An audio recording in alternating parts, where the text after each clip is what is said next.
kita di kelas berapa ini? 8D. Oke. Untuk yang pertama kita akan berdoa terlebih dahulu. Silakan untuk ketua kelasnya memimpin berdoa. Mari teman-teman, sebelum kita belajar, marilah kita berdoa. Berdoa dimulai.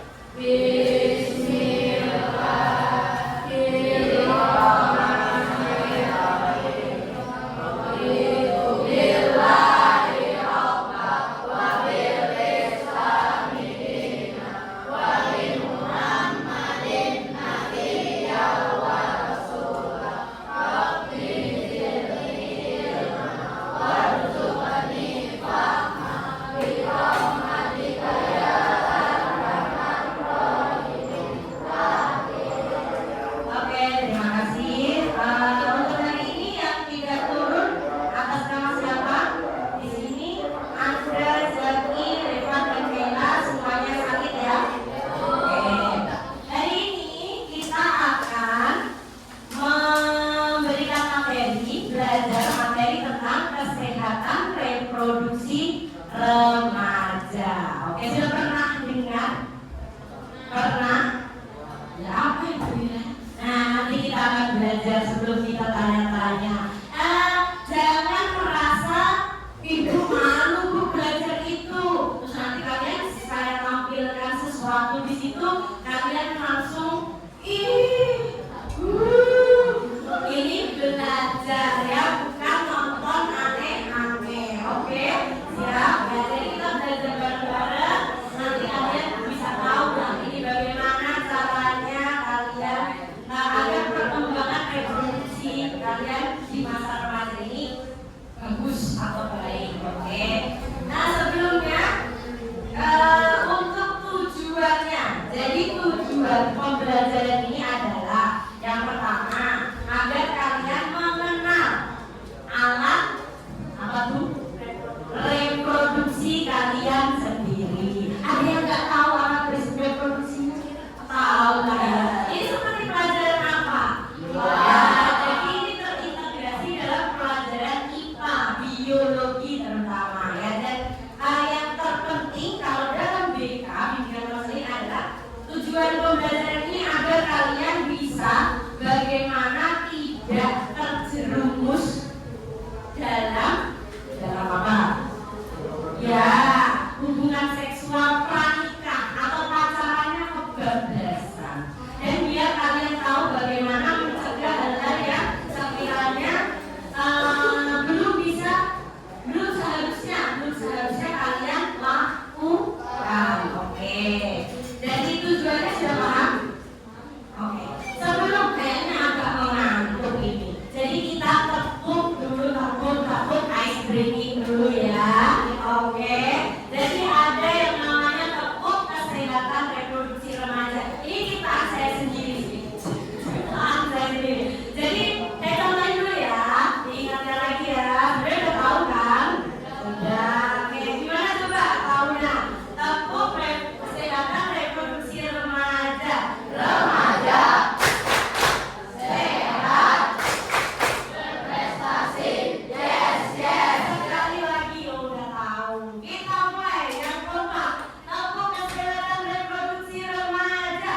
Remaja sehat, berprestasi. Yes. Siap, terima kasih. Oke, sudah siap untuk mengikuti kegiatan ini? Ya. Kita langsung saja ke materinya. Oke, nah nih bisa dilihat apa itu kesehatan reproduksi. Apa sih kesehatan reproduksi? Bisa dibaca itu dari Konferensi Internasional Kependudukan dan Pembangunan tahun 19, yaitu keadaan sejahtera fisik dan mental sosial yang utuh dalam. Jadi intinya reproduksi ini nggak semata-mata kematangannya udah gede, udah bisa ya menikah bisa, udah bisa nih bikin anak bisa. Oh tidak semudah itu. Nah harus matang secara tidak hanya fisik tapi juga mental dan sosial. Jadi ya kepencet maaf. Jadi yaitu kalau misal mungkin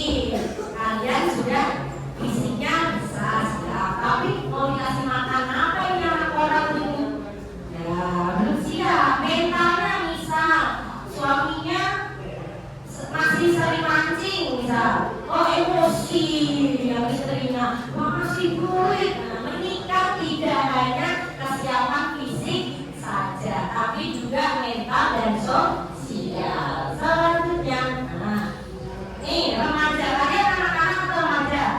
Remaja, sudah masuk usia remaja. Peralihan yaitu dari SD, TK, SD, SMP ini masa remaja, pertumbuhannya seperti itu. Aspeknya biologis, psikologis, sosial, dan budaya. Komplit. Dari sini paham? Tidak hanya fisiknya yang tinggi, tapi juga semuanya, psikologisnya, sosial, dan budayanya. Harusnya sudah lebih paham. Enggak kayak dikasih tahu tapi kok nggak paham ya? Itu bukan remaja, bocil.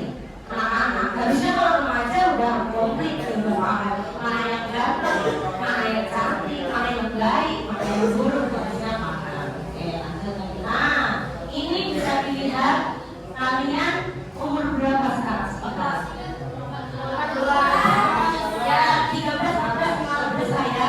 Berarti masuk dalam remaja awal. Nah, masuknya di sini lagi. Ada yang namanya remaja itu masuk di pubertas.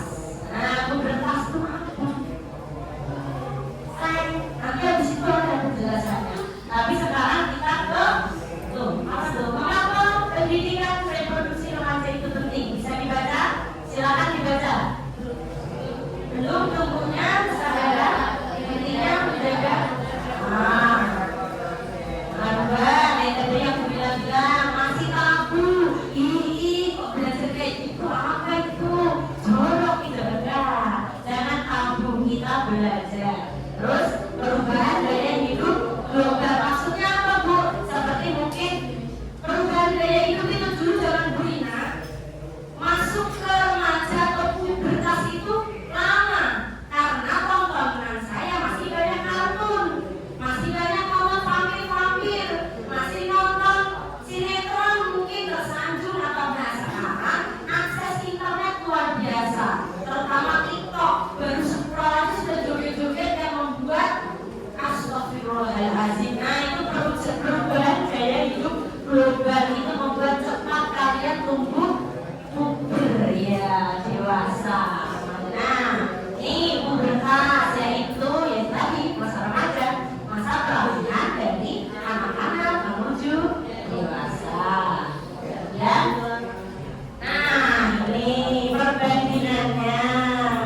Kalau masa puber cewek, cowok, remaja itu kalau yang cowok ini jangan tabu berkata ini ya. Ya, jangan tabu berkata ini ya. Kepencet lagi. Nah, ini adalah bahasa kedokteran atau bahasa ilmiah. Penis dan vagina. Ya, kalau biasanya kan itu, oh tidak. Sekarang atau mungkin itu biasanya yang sering dilontarkan kata-kata itu. Ya kan, kalau misalkan kata-kata pakai apa? Bahasa nominal kan? Nah, sekarang ini yang benar ini. Astagfirullah, sudah saya masuk pernik kepala saya. Dulu lagi gambar-gambar itu di situ-situ. Itu nggak malu karena ini masuk di BK. Malu, rasa malu, tumbuhlah rasa malu. Nah, kalau cowok ini, kalau cewek itu. Ya, bisa dibaca? Lanjut lagi ya. Oke, lanjut lagi. Nah, selain perubahan fisik yang itu tadi dewasa, menstruasi, dia juga ada perubahan psikologis. Psikologis itu nggak kelihatan, tapi kelihatan. Nah, bingung kan? Bingung. Misal emosi, kelihatan kan warnanya, bentuknya nggak kelihatan, tapi kelihatan nggak warna apa? Kelihatan. Nah, misal kalau perempuan itu mau menstruasi, ada yang namanya PMS, premenstruasi sindrom. Itu perut sudah melilit. Kalian colek dikit aja sudah kantung, sudah mau. Tolong ya, jangan senggol-senggol kita. Nah, sudah rasanya campur aduk karena mau meluruhkan darah. Jadi memang itu hormonnya ada di sini. Nah, terus itu ada selanjutnya mungkin ada tingkatan rasa stres yang lebih tinggi remaja, mungkin kok temanku punya ya. Nah, stres itu remaja itu rentan stres. Kemudian mungkin oh itu temanku itu mukanya mulus ya. Kenapa di masa puber saya, masa remaja saya kok sudah watak? Stres. Terus takut, rasa takut mau mencoba sesuatu. Tapi banyak yang ingin tahunya lebih tinggi. Itulah masa-masa remaja. Belum boleh naik motor, belum boleh membuka hal yang tidak boleh, pengen tahu membuka. Nah, itulah memang masa-masa remaja. Nah, ini bagi yang perempuan, kemarin saya sempat ada yang nanya, Bu, saya menstruasi itu kok cuma segini hari ya? Terus hitungannya siklusnya kok cuma segini hari? Nah, yang normal silakan nanti dicek sendiri kalian. Normalnya 3 hari habis selesai masih normal sampai 7 hari. Kalau 28 sampai 36 siklusnya, jadi ada yang sebulan itu 2 kali. Ada tanggal 1 ya kan, 28 dapat lagi normal. Nah, kalau mungkin Bu saya kok bulan lalu dapat, bulan ini kok sebenarnya banyak ya. Selama masih 36 hari berarti masih normal, aman aja ya. Asal itu tadi mungkin yang mungkin terlihat tidak normal yang perlu di bawa ke dokter, mungkin ketika rasa sakit sudah berlebihan, tidak bisa beraktivitas normal, atau mungkin darah yang keluar itu lebih dari mungkin 1 hari harus ganti 10 pembalut dengan full. Nah, itu perlu dibawa ke dokter, boleh ya, konsultasi boleh. Lanjut lagi. Nah, gantian sekarang yang laki. Nah, senyum-senyum. Ya, yang laki-laki tidak perlu malu,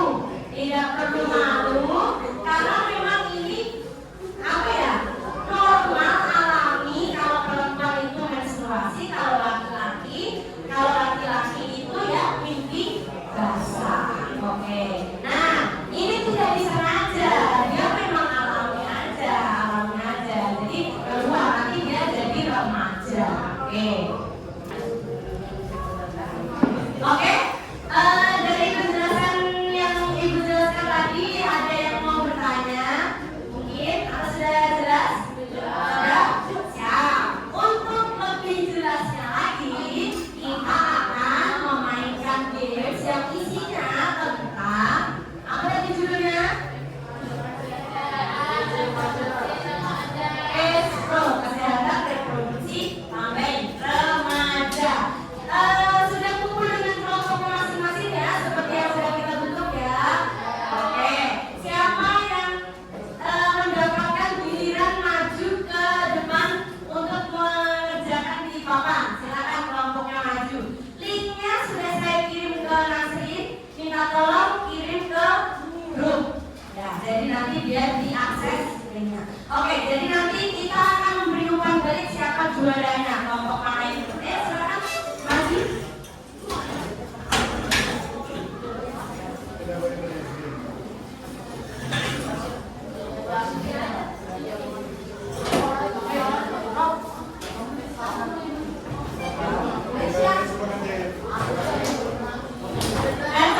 Coba pencet dulu keluarnya apa, linknya coba dipencet dulu, saya tengok dulu. Nah, kayak gini Mbak, yang ini ya, pintar. Oke, siap. Kita mulai ya, dari sekarang ya.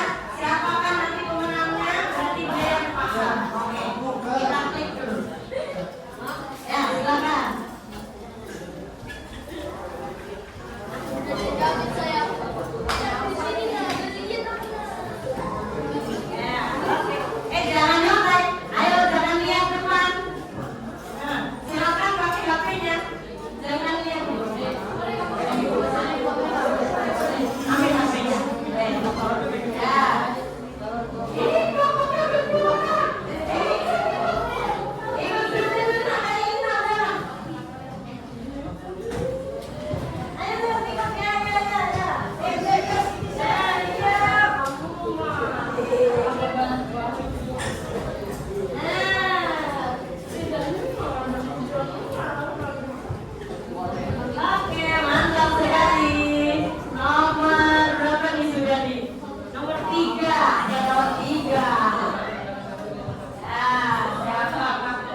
Ibu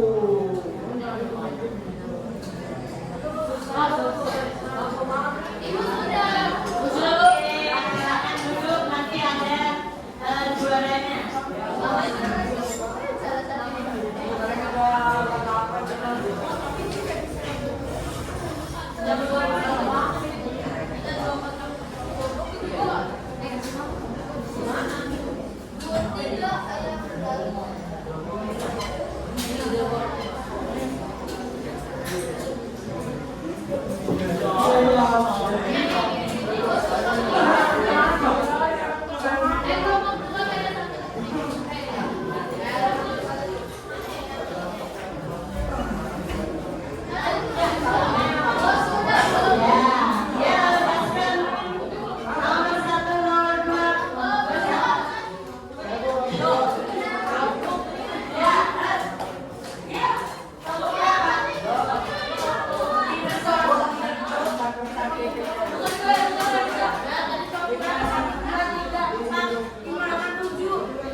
Ya.